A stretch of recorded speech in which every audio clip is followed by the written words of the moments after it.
ਸਭ ਤੋਂ ਪਹਿਲਾਂ ਦੱਸੋ ਕਿ ਜਿਹੜੇ ਅੱਜ ਕੱਲ੍ਹ ਦੇ ਮੌਸਮ ਦੇ ਵਿੱਚ ਬੁਖਾਰ ਹੋ ਰਿਹਾ ਲੋਕਾਂ ਨੂੰ, ਕੋਈ ਵਾਇਰਲ ਕਹਿ ਰਿਹਾ, ਕੋਈ ਕੁਛ ਕਹਿ ਰਿਹਾ, ਇਹ ਅਸਲ ਦੇ ਵਿੱਚ ਹੈ ਕੀ ਬੁਖਾਰ ਇਹ ਸੀਜ਼ਨ ਜਿਹੜਾ ਵੈਸੇ ਤਾਂ ਇਸ ਸੀਜ਼ਨ ਵਿੱਚ ਟ੍ਰੋਪੀਕਲ ਕੰਟਰੀ ਹੈ ਇੰਡੀਆ, ਜਿਵੇਂ ਤੁਹਾਨੂੰ ਪਤਾ ਹੈ ਟ੍ਰੋਪੀਕਲ ਕੰਟਰੀ ਵਿੱਚ ਕਈ ਤਰ੍ਹਾਂ ਦੇ ਬੁਖਾਰ ਹੁੰਦੇ ਆ ਤੇ ਆਹ ਸੀਜ਼ਨ ਜਿਹੜਾ ਸਪੈਸ਼ਲੀ ਜਿਹੜਾ ਬਾਰਿਸ਼ਾਂ ਤੋਂ ਬਾਅਦ ਦਾ ਸੀਜ਼ਨ ਹੁੰਦਾ ਇਹਦੇ ਵਿੱਚ ਟੈਂਪਰੇਚਰ ਜਿਹੜਾ ਹਲੇ ਵੀ ਅਪ ਹੁੰਦਾ, ਇਸ ਕਰਕੇ ਇੱਕ ਤਾਂ ਵਾਇਰਲ ਫੀਵਰ ਜਿਹੜੇ ਆ ਕਈ ਤਰ੍ਹਾਂ ਦੇ ਹੁੰਦੇ ਆ। ਵਾਇਰਲ ਫੀਵਰ ਪੇਟ ਦੀ ਇਨਫੈਕਸ਼ਨ ਦੀ ਗੱਲ ਕਰਦੇ ਹਾਂ, ਕਈ ਵਾਰ ਕੀ ਹੁੰਦਾ ਹੈ ਮੈਡੀਸਨ ਲਿੱਤੀ ਜਾਂਦੀ ਹੈ ਲੇਕਿਨ ਫਿਰ ਵੀ ਜਿਹੜੀ ਇਨਫੈਕਸ਼ਨ ਠੀਕ ਨਹੀਂ ਹੁੰਦੀ ਹੈਗੀ, ਤਾਂ ਇਸ ਨੂੰ ਕਿੰਨਾ ਟਾਈਮ ਲੱਗ ਜਾਂਦਾ ਠੀਕ ਹੋਣ ਨੂੰ? ਪੇਟ ਦੀਆਂ ਇਨਫੈਕਸ਼ਨਸ ਜਿਹੜੀਆਂ ਉਹ ਸਿੰਪਲ ਇੱਕ ਐਂਟੀਬਾਇਓਟਿਕ ਜਾਂ ਦਵਾਈ ਨਾਲ ਨਹੀਂ ਠੀਕ ਹੁੰਦੀਆਂ, ਇਹਦੇ ਵਿੱਚ ਕਈ ਕਾਰਨ ਹੁੰਦੇ ਆ ਤੇ ਉਹ ਕਾਰਨ ਦੀਆਂ ਫਿਰ ਉਹ ਦਵਾਈਆਂ ਤੁਹਾਨੂੰ ਉਸ ਹਿਸਾਬ ਨਾਲ ਦੇਣੀਆਂ ਪੈਂਦੀਆਂ, ਦੇਖ ਕੇ ਵੀ ਇਹ ਕੀ ਕਾਰਨ ਲੱਗ ਰਿਹਾ। ਕਿ ਖਾਣਾ ਖਾਣ ਦੀ ਕੋਸ਼ਿਸ਼ ਕਰਦੇ ਆ, ਡਾਈਜੈਸਟ ਨਹੀਂ ਕਰ ਪਾਉਂਦੇ ਹੈਗੇ, ਫਿਰ ਬਾਅਦ ਵਿੱਚ ਡਾਈਟ ਦੇ ਬਾਰੇ ਜ਼ਰੂਰ ਕਿਹਾ ਜਾਂਦਾ ਵੀ ਡਾਈਟ ਜਿਹੜੀ ਪ੍ਰੋਪਰ ਲੈਣੀ ਚਾਹੀਦੀ ਹੈ, ਲੇਕਿਨ ਡਾਈਟ ਲਵੇ ਕੀ ਬੰਦਾ ਜਦੋਂ ਖਾਧਾ ਨਹੀਂ ਜਾ ਰਿਹਾ ਹੈਗਾ। ਹਜ਼ਾਰਾਂ ਲੱਖਾਂ ਕਰੋੜਾਂ ਬੈਕਟੀਰੀਆ ਨੇ, ਉਹ ਬੈਕਟੀਰੀਆ ਬੇਸਿਕਲੀ ਸਾਡੇ ਖਾਣੇ ਨੂੰ ਡਾਈਜੈਸਟ ਕਰ ਰਹੇ ਆ, ਉਹ ਸਾਡੇ ਖਾਣੇ ਨੂੰ ਮੈਟਾਬੋਲਾਈਜ਼ ਕਰਕੇ ਬਾਡੀ ਨੂੰ ਨਿਊਟ੍ਰੀਸ਼ਨ ਦੇ ਰਹੇ ਆ, ਕੁਝ ਵਿਟਾਮਿਨਸ ਬਣਾ ਰਹੇ ਨੇ। ਉਹ ਬੈਕਟੀਰੀਆ ਦਾ ਜਿਹੜਾ ਫਲੋਰਾ ਹੁੰਦਾ ਹੈ, ਜਿਹਨੂੰ ਕਿ ਆਪਾਂ ਮਾਈਕਰੋਬਾਇਟਾ ਕਹਿੰਦੇ ਆ, ਉਹ ਚੇਂਜ ਹੋ ਜਾਂਦਾ। ਉਹ ਚੇਂਜ ਹੋਣ ਨਾਲ ਜਿਹੜੀ ਇੰਟੈਸਟਾਈਨਲ ਜਿਹੜੀ ਫੰਕਸ਼ਨਿੰਗ ਹੈ ਤੇ ਇੰਟੈਸਟਾਈਨਲ ਮੋਟਿਲਿਟੀ ਹੈ ਉਹਦੇ ਵਿੱਚ ਫਰਕ ਪੈ ਜਾਂਦਾ ਹੈ। ਹੁਣ ਕੋਈ ਬੰਦਾ ਸੈਂਸਿਟਿਵ ਹੁੰਦਾ, ਕੋਈ ਬੰਦਾ ਨਾਜ਼ੁਕ ਹੁੰਦਾ, ਤੁਸੀਂ ਉਹਨੂੰ ਥੋੜ੍ਹਾ ਜਿਹਾ ਦੱਬ ਦਿਓ ਉਹਦੀ ਸਕਿਨ ਨੂੰ, ਉਹ ਕਹਿੰਦਾ ਹਾਏ ਮੇਰੇ ਬਹੁਤ ਦਰਦ ਹੋ ਗਈ। ਹੁਣ ਉਹਨੂੰ ਸੈਂਸਿਟਿਵ ਹੈ, ਉਹ ਸੈਂਸਿਟਿਵਿਟੀ ਹੈ, ਉਵੇਂ ਇੰਟੈਸਟਾਈਨ ਜਿਹੜੀ ਹੈ ਉਹ ਸੈਂਸਿਟਿਵ ਹੋ ਜਾਂਦੀ ਹੈ, ਉਹਨੂੰ ਵਿਸਰਲ ਹਾਈਪਰ ਸੈਂਸਿਟਿਵਿਟੀ ਕਹਿੰਦੇ ਆ, ਉਹਦੇ ਕਰਕੇ ਵੀ ਪੇਨ ਹੁੰਦੀ ਹੈ। ਕਿ ਲਿਕੁਇਡ ਇਸ ਦੇ ਵਿੱਚ ਕੋਈ ਮੈਟਰ ਕਰਦਾ ਕਿ ਜ਼ਿਆਦਾ ਲਿਕੁਇਡ ਪੀਣ ਦੇ ਨਾਲ ਇਨਫੈਕਸ਼ਨ ਜਿਹੜੀ ਹੈ ਠੀਕ ਹੁੰਦੀ ਹੈ ਜਲਦੀ? ਕਿ ਜਦੋਂ ਅਸੀਂ ਕੋਈ ਵੀ ਇੰਟੈਸਟਾਈਨ ਦੀ ਇਨਫੈਕਸ਼ਨ ਹੁੰਦੀ ਹੈ ਜਾਂ ਡਾਇਰੀਆ ਹੁੰਦਾ ਹੈ ਜਾਂ ਲੂਜ਼ ਮੋਸ਼ਨ ਲੱਗਦੇ ਆ, ਉਹਦੇ 'ਚ ਪਾਣੀ ਦੀ ਕਮੀ ਹੋ ਜਾਂਦੀ ਹੈ। ਪਾਣੀ ਦੀ ਕਮੀ ਹੋਣ ਨਾਲ ਗੁਰਦਿਆਂ ਤੇ ਬਾਡੀ ਦੇ ਜਿਹੜਾ ਹੈ ਇੰਟਰਾਵੈਸਕੂਲਰ ਕੰਪਾਰਟਮੈਂਟ ਉਹ ਸ਼ਰਿੰਕ ਹੋ ਜਾਂਦਾ। ਉਹਦੇ ਕਰਕੇ ਲਿਕੁਇਡਸ ਜਿਹੜੇ ਅਸੀਂ ਤਾਂ ਜ਼ਿਆਦਾ ਦਿੰਦੇ ਹਾਂ ਕਿ ਪੇਸ਼ੈਂਟ ਨੂੰ ਡੀਹਾਈਡਰੇਸ਼ਨ ਨਾ ਹੋਵੇ, ਜਿਹੜੀਆਂ ਉਹਦੇ ਰਿਲੇਟਡ ਕੰਪਲਿਕੇਸ਼ਨਸ ਆ ਉਹ ਘੱਟ ਹੋਣ। ਉਹਦੇ ਵਿੱਚ ਅਸੀਂ ਨਾਰਮਲੀ ਰਿਕਮੈਂਡ ਕਰਦੇ ਹਾਂ ਹੋਮ ਬੇਸਡ ORS ਹੁੰਦਾ, ਇੱਕ ਵੈਸੇ ORS ਸੋਲਿਊਸ਼ਨ ਮਿਲਦਾ। ਸਤਿ ਸ਼੍ਰੀ ਅਕਾਲ ਜੀ, ਮੈਂ ਹਾਂ ਗੁਰਦੀਪ ਸਿੰਘ ਲੰਮੇ, ਤੁਸੀਂ ਦੇਖ ਰਹੇ ਹੋ ਲੁਧਿਆਣਾ ਟਾਈਮਜ਼। ਅੱਜ ਕੱਲ੍ਹ ਦੇ ਮੌਸਮ ਦੇ ਵਿੱਚ ਬਹੁਤ ਸਾਰੇ ਲੋਕ ਬਿਮਾਰ ਹੋ ਰਹੇ ਨੇ ਅਤੇ ਜੋ ਲੋਕ ਬਿਮਾਰ ਹੋ ਰਹੇ ਨੇ ਉਹ ਸੋਚਦੇ ਨੇ ਕਿ ਕਿਤੇ ਸਾਨੂੰ ਕੋਵਿਡ ਤਾਂ ਨਹੀਂ ਹੋਇਆ, ਔਰ ਇਸ ਦੇ ਨਾਲ ਨਾਲ ਕਈ ਲੋਕਾਂ ਨੂੰ ਪੇਟ ਦੀਆਂ ਬਿਮਾਰੀਆਂ ਵੀ ਜਿਹੜੀਆਂ ਲੱਗ ਰਹੀਆਂ ਨੇ, ਪੇਟ ਦੇ ਵਿੱਚ ਇਨਫੈਕਸ਼ਨ ਹੋ ਰਹੀ ਹੈ। ਤਾਂ ਇਹਨਾਂ ਮੁੱਦਿਆਂ ਉੱਤੇ ਅਸੀਂ ਗੱਲਬਾਤ ਕਰਾਂਗੇ। ਸਾਡੇ ਨਾਲ ਇਸ ਵੇਲੇ ਡਾਕਟਰ CS ਗਰੇਵਾਲ ਮੌਜੂਦ ਨੇ। ਬਹੁਤ ਬਹੁਤ ਸਵਾਗਤ ਹੈ ਜੀ ਤੁਹਾਡਾ। ਡਾਕਟਰ ਸਾਹਿਬ, ਸਭ ਤੋਂ ਪਹਿਲਾਂ ਦੱਸੋ ਕਿ ਜਿਹੜੇ ਅੱਜ ਕੱਲ੍ਹ ਦੇ ਮੌਸਮ ਦੇ ਵਿੱਚ ਬੁਖਾਰ ਹੋ ਰਿਹਾ ਲੋਕਾਂ ਨੂੰ, ਕੋਈ ਵਾਇਰਲ ਕਹਿ ਰਿਹਾ, ਕੋਈ ਕੁਛ ਕਹਿ ਰਿਹਾ, ਇਹ ਅਸਲ ਦੇ ਵਿੱਚ ਹੈ ਕੀ ਬੁਖਾਰ ਇਹ ਸੀਜ਼ਨ ਜਿਹੜਾ ਵੈਸੇ ਤਾਂ ਇਸ ਸੀਜ਼ਨ ਵਿੱਚ ਟ੍ਰੋਪੀਕਲ ਕੰਟਰੀ ਹੈ ਇੰਡੀਆ, ਜਿਵੇਂ ਤੁਹਾਨੂੰ ਪਤਾ ਹੈ ਟ੍ਰੋਪੀਕਲ ਕੰਟਰੀ ਵਿੱਚ ਕਈ ਤਰ੍ਹਾਂ ਦੇ ਬੁਖਾਰ ਹੁੰਦੇ ਆ ਤੇ ਆਹ ਸੀਜ਼ਨ ਜਿਹੜਾ ਸਪੈਸ਼ਲੀ ਜਿਹੜਾ ਬਾਰਿਸ਼ਾਂ ਤੋਂ ਬਾਅਦ ਦਾ ਸੀਜ਼ਨ ਹੁੰਦਾ, ਇਹਦੇ ਵਿੱਚ ਟੈਂਪਰੇਚਰ ਜਿਹੜਾ ਹਲੇ ਵੀ ਅਪ ਹੁੰਦਾ, ਇਸ ਕਰਕੇ ਇੱਕ ਤਾਂ ਵਾਇਰਲ ਫੀਵਰ ਜਿਹੜੇ ਆ ਕਈ ਤਰ੍ਹਾਂ ਦੇ ਹੁੰਦੇ ਆ। ਵਾਇਰਲ ਫੀਵਰ ਵਿੱਚ ਇੱਕ ਫੀਵਰ ਹੁੰਦਾ ਚਿਕਨਗੁਨੀਆ, ਜਿਹੜਾ ਕਿ ਜਿਹਦੇ ਨਾਲ ਹੱਥਾਂ ਜੋੜਾਂ ਦਾ ਦਰਦ ਹੁੰਦਾ ਤੇ ਸੈੱਲ ਵੀ ਘਟ ਜਾਂਦੇ ਆ। ਇਸ ਤੋਂ ਇਲਾਵਾ ਇੱਕ ਸਕਰਬ ਟਾਈਫਸ ਹੁੰਦਾ, ਇਹ ਬੈਕਟੀਰੀਅਲ ਹੁੰਦਾ। ਸਕਰਬ ਟਾਈਫਸ ਬੇਸਿਕਲੀ ਇੱਕ ਕੀੜਾ ਹੁੰਦਾ ਜਿਹੜਾ ਘਾਹ 'ਚ ਘੁੰਮਦਾ ਹੁੰਦਾ, ਝਾੜੀਆਂ 'ਚ ਹੁੰਦਾ। ਉਹ ਆਪਾਂ ਜਿਵੇਂ ਘਾਹ 'ਚ ਲੇਟ ਗਏ ਆ, ਉਹਨੇ ਕੱਟ ਲਿਆ, ਉਹਦੇ ਕੱਟਣ ਨਾਲ ਹੋ ਜਾਂਦਾ। ਇਹਦੇ ਨਾਲ ਵੀ ਸੈੱਲ ਘਟ ਜਾਂਦੇ ਆ। ਤੇ ਇਸ ਤੋਂ ਇਲਾਵਾ ਜਿਹੜਾ ਡੇਂਗੂ ਦਾ ਬੁਖਾਰ ਹੈ, ਜਿਹੜਾ ਕਿ ਆਮ ਤੌਰ 'ਤੇ ਆਪਾਂ ਨੂੰ ਨਾਰਮਲੀ ਦੇਖਦੇ ਆ, ਹੱਡ ਭੰਨਣੀ ਜ਼ਿਆਦਾ ਹੁੰਦੀ ਹੈ, ਬੁਖਾਰ ਰਹਿੰਦਾ ਕੁਛ ਦਿਨ, ਫਿਰ ਸੈੱਲ ਕੱਟਣ ਸ਼ੁਰੂ ਹੋ ਜਾਂਦੇ ਆ। ਇਸ ਤੋਂ ਇਲਾਵਾ ਵੀ ਹੋਰ ਕਈ ਤਰ੍ਹਾਂ ਦੇ ਵਾਇਰਲ ਫੀਵਰਸ ਹੁੰਦੇ ਆ ਜਿਹੜੇ ਕਿ ਇਸ ਸੀਜ਼ਨ 'ਚ ਕਾਮਨ ਹੈ। ਇਸ ਤੋਂ ਇਲਾਵਾ ਪੇਟ ਦੀਆਂ ਇਨਫੈਕਸ਼ਨ ਜਿਹੜੀਆਂ ਨੇ, ਜਿਵੇਂ ਕਿ ਪੇਟ ਦੀਆਂ ਇਨਫੈਕਸ਼ਨਸ ਨੂੰ ਮੈਂ ਦੋ ਦੇ ਵਿੱਚ ਡਿਵਾਈਡ ਕਰੂੰਗਾ, ਇੱਕ ਲੋਅਰ GI ਇਨਫੈਕਸ਼ਨਸ, ਅਪਰ GI ਇਨਫੈਕਸ਼ਨ। ਅਪਰ GI ਇਨਫੈਕਸ਼ਨ ਵਿੱਚ ਜਿਹੜਾ ਗੈਸਟ੍ਰੋਐਂਟਰਾਈਟਿਸ ਹੁੰਦਾ, ਜਿਹਦੇ ਲੂਜ਼ ਮੋਸ਼ਨ ਲੱਗਦੇ ਆ, ਕਈਆਂ ਨੂੰ ਲੂਜ਼ ਮੋਸ਼ਨ ਦੇ ਨਾਲ ਬਲੱਡ ਆਉਣਾ ਸ਼ੁਰੂ ਹੁੰਦਾ, ਉਹ ਲੋਅਰ GI ਇਨਫੈਕਸ਼ਨਸ 'ਚ ਜ਼ਿਆਦਾ ਹੁੰਦਾ। ਸੋ ਇਸ ਤਰ੍ਹਾਂ ਦੇ ਕਈ ਤਰ੍ਹਾਂ ਦੇ ਬੁਖਾਰ ਆਉਂਦੇ ਆ। ਕੋਵਿਡ ਦੇ ਲੱਛਣ ਵਾਲੇ ਕੇਸ ਹੁਣ ਬਹੁਤ ਘੱਟ ਆ ਰਹੇ ਆ, ਬਟ ਬਿਕੋਜ਼ ਕੁਛ ਤੇ ਵੈਕਸੀਨੇਸ਼ਨ ਡਰਾਈਵ ਬਹੁਤ ਅੱਛੀ ਹੈ, ਕੁਛ ਜਿਹੜੇ ਇਨਫੈਕਟਡ ਆ ਉਹਨਾਂ 'ਚ ਵੀ ਇਮਿਊਨਿਟੀ ਹੈ ਤੇ ਸਟ੍ਰੇਨ ਵੀ ਮੇਰੇ ਹਿਸਾਬ ਨਾਲ ਹਲੇ ਕੋਈ ਨਵਾਂ ਸਟ੍ਰੇਨ ਨਾ ਆਉਣ ਕਰਕੇ ਸੋ ਰਿਲੇਟਿਵਲੀ ਕੋਵਿਡ 'ਤੇ ਹੁਣ ਅਸੀਂ ਨਹੀਂ ਇੰਨਾ ਦੇਖ ਰਹੇ, ਬਟ ਪੇਟ ਦੀਆਂ ਇਨਫੈਕਸ਼ਨ ਦੇ ਕਾਫੀ ਕੇਸ ਜਿਹੜੇ ਆ ਰਹੇ ਆ। ਪੇਟ ਦੀ ਇਨਫੈਕਸ਼ਨ ਦੀ ਗੱਲ ਕਰਦੇ ਹਾਂ, ਕਈ ਵਾਰ ਕੀ ਹੁੰਦਾ ਹੈ ਮੈਡੀਸਨ ਲਿੱਤੀ ਜਾਂਦੀ ਹੈ ਲੇਕਿਨ ਫਿਰ ਵੀ ਜਿਹੜੀ ਇਨਫੈਕਸ਼ਨ ਠੀਕ ਨਹੀਂ ਹੁੰਦੀ ਹੈਗੀ, ਤਾਂ ਇਸ ਨੂੰ ਕਿੰਨਾ ਟਾਈਮ ਲੱਗ ਜਾਂਦਾ ਠੀਕ ਹੋਣ ਨੂੰ? ਦੇਖੋ, ਮੈਡੀਸਿਨ ਇੱਕ ਸਿੰਪਲ ਐਂਟੀਬਾਇਓਟਿਕ ਨੂੰ ਪੇਟ ਦੀ ਇਨਫੈਕਸ਼ਨ ਲਈ ਆਮ ਤੌਰ 'ਤੇ ਆਪਾਂ ਯੂਜ਼ ਕਰਦੇ ਹਾਂ। ਆਪਾਂ ਦੇਖਦੇ ਹਾਂ ਕੈਮਿਸਟ ਕੋਲ ਜਾਂਦੇ ਹਾਂ, ਉਹ ਆਪਾਂ ਨੂੰ ਨੋਰਫਲੌਕਸ ਦੀ ਗੋਲੀ ਦੇ ਦਿੰਦਾ ਜਾਂ ਹੋਰ ਕੋਈ ਗੋਲੀ ਦੇ ਦਿੰਦਾ। ਬੈਕਟੀਰੀਅਲ ਇਨਫੈਕਸ਼ਨਸ ਵਿੱਚ ਐਂਟੀਬਾਇਓਟਿਕਸ ਦਾ ਰੋਲ ਹੈ। ਜਿਹੜੀਆਂ ਵਾਇਰਲ ਇਨਫੈਕਸ਼ਨਸ ਹੈ ਉਹਦੇ ਵਿੱਚ ਐਂਟੀਬਾਇਓਟਿਕਸ ਦਾ ਰੋਲ ਨਹੀਂ ਹੈ, ਉਹਦੇ ਵਿੱਚ ਸਪੋਰਟਿਵ ਟਰੀਟਮੈਂਟ ਦਾ ਰੋਲ ਹੈ, ਕਿਉਂਕਿ ਵਾਇਰਲ ਇਨਫੈਕਸ਼ਨਸ ਜਿਹੜੀਆਂ ਸੈਲਫ ਲਿਮਿਟਿੰਗ ਹੁੰਦੀਆਂ, ਜਿਹੜੀ ਬਾਡੀ ਦਾ ਇਮਿਊਨ ਸਿਸਟਮ ਹੈ ਉਹਨੂੰ ਖੁਦ ਠੀਕ ਕਰਦਾ।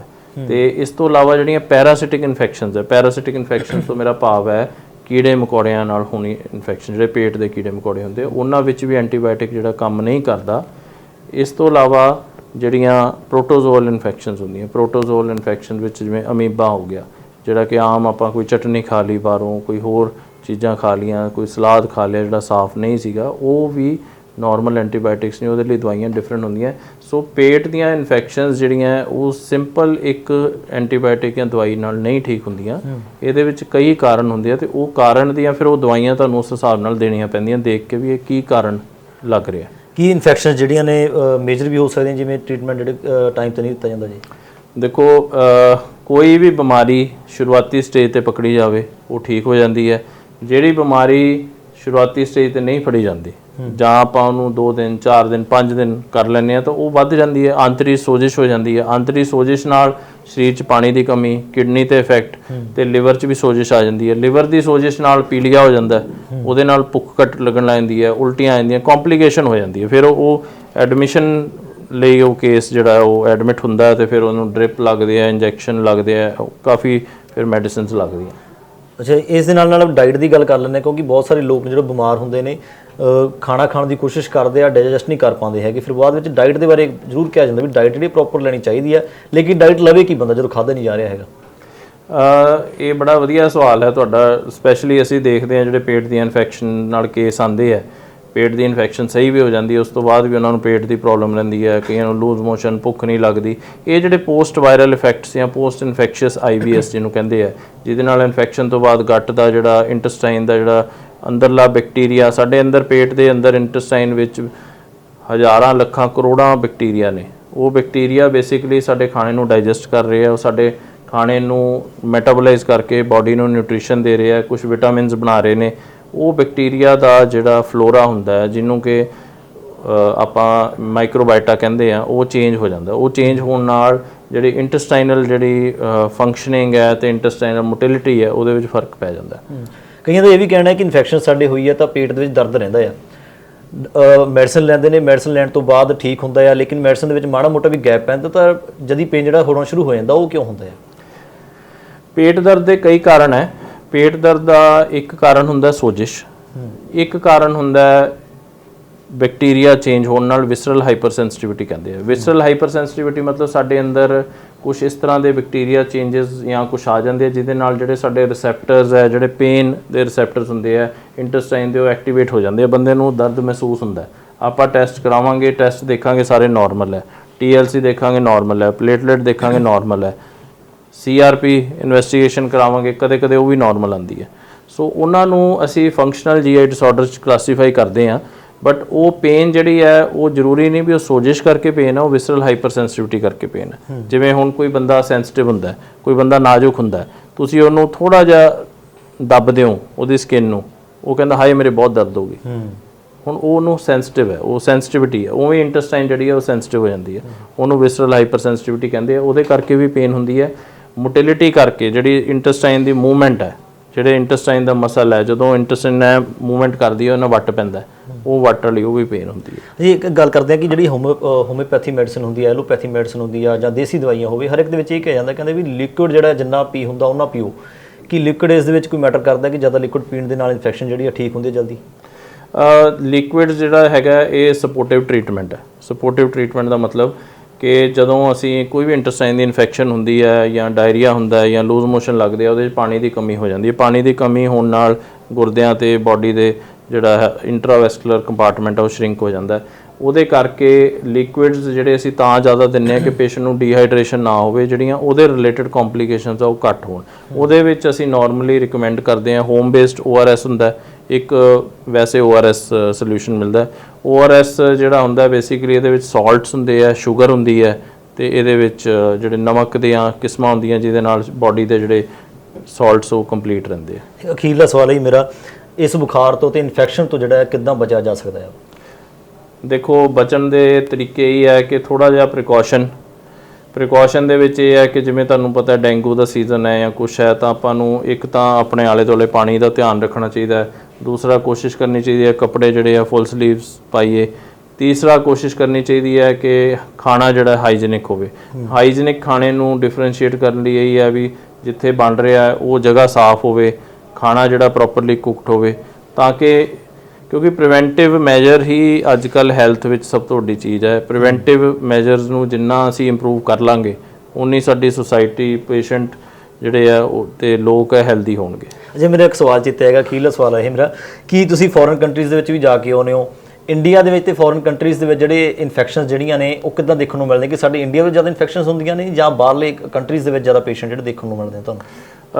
ਦੇਖੋ, ਬਿਮਾਰੀਆਂ ਪੇਟ ਦੀਆਂ ਮੈਨੂੰ ਲੱਗਦਾ ਵੀ ਸਾਰੀ ਦੁਨੀਆ 'ਚ ਹੀ ਸਭ ਤੋਂ ਜ਼ਿਆਦਾ ਨੇ, ਕਿਤੇ ਵੀ ਐ ਨਹੀਂ। ਪਰ ਬਿਮਾਰੀਆਂ ਦਾ ਡਿਫਰੈਂਟ ਤਰ੍ਹਾਂ ਦੀਆਂ ਬਿਮਾਰੀਆਂ ਹੁੰਦੀਆਂ ਨੇ। ਬਾਹਰਲੀ ਕੰਟਰੀਜ਼ 'ਚ ਜਿੱਥੇ ਕੋਲਡ ਕੰਟਰੀਜ਼ ਆ, ਜਿਹੜੀਆਂ ਠੰਡੀਆਂ ਕੰਟਰੀਜ਼ ਆ, ਜਿੱਥੇ ਕਿ ਆਮ ਇਨਫੈਕਸ਼ਨਸ ਬੈਕਟੀਰੀਆ ਨਹੀਂ ਸਰਵਾਈਵ ਕਰਦਾ, ਉਹਨਾਂ ਵਿੱਚ ਹੋਰ ਤਰ੍ਹਾਂ ਦੀਆਂ ਇਨਫੈਕਸ਼ਨਸ ਹੁੰਦੀਆਂ। ਸਾਲਮੋਨੈਲਾ ਹੋ ਗਿਆ ਜਾਂ ਹੋਰ ਜਿਹੜੀਆਂ ਇੰਟੈਸਟਾਈਨਲ ਦੀਆਂ ਇਨਫੈਕਸ਼ਨਸ ਹੁੰਦੀਆਂ। ਟ੍ਰੋਪੀਕਲ ਕੰਟਰੀ ਜਿਹੜੀ, ਮੇਰਾ ਕਹਿਣ ਤੋਂ ਭਾਵ ਹੈ ਜਿਹੜੀ ਇਕੁਏਟਰ ਤੋਂ ਉੱਪਰ ਤੇ ਇਕੁਏਟਰ ਤੋਂ ਥੱਲੇ ਟ੍ਰੋਪਿਕਸ ਦੇ ਵਿੱਚ ਆਉਂਦੀਆਂ, ਜਿੱਥੇ ਟੈਂਪਰੇਚਰ ਜਿਹੜਾ ਹੈ ਹਿਊਮਿਡ, ਹੌਟ ਐਂਡ ਹਿਊਮਿਡ ਜਿਹਨੂੰ ਕਹਿੰਦੇ ਆ, ਗਰਮ ਤੇ ਨਮੀ ਵਾਲਾ ਜਿਹੜਾ ਮੌਸਮ ਰਹਿੰਦਾ, ਉੱਥੇ ਇਨਫੈਕਸ਼ਨਸ ਜ਼ਿਆਦਾ ਪ੍ਰਫੁੱਲਤ ਹੁੰਦੀਆਂ। ਓਬਵੀਅਸਲੀ ਇਹਨਾਂ ਕੰਟਰੀਜ਼ ਵਿੱਚ ਜਿਵੇਂ ਕਿ ਇੰਡੀਆ ਉਹਦੇ ਵਿੱਚ ਆਉਂਦੀ ਹੈ, ਸੋ ਇਹਨਾਂ ਵਿੱਚ ਪੇਟ ਦੀਆਂ ਇਨਫੈਕਸ਼ਨਾਂ ਜ਼ਿਆਦਾ ਹੈ ਦੇਖਣ ਨੂੰ, ਬਾਹਰ ਇਹਦੇ ਨਾਲੋਂ ਕੰਪੈਰੀਟਿਵਲੀ ਘੱਟ ਹੈ। ਬਹੁਤ ਬਹੁਤ ਧੰਨਵਾਦ ਜੀ। ਸੋ ਇਸ ਡਾਕਟਰ CS ਗਰੇਵਾਲ ਜੀ।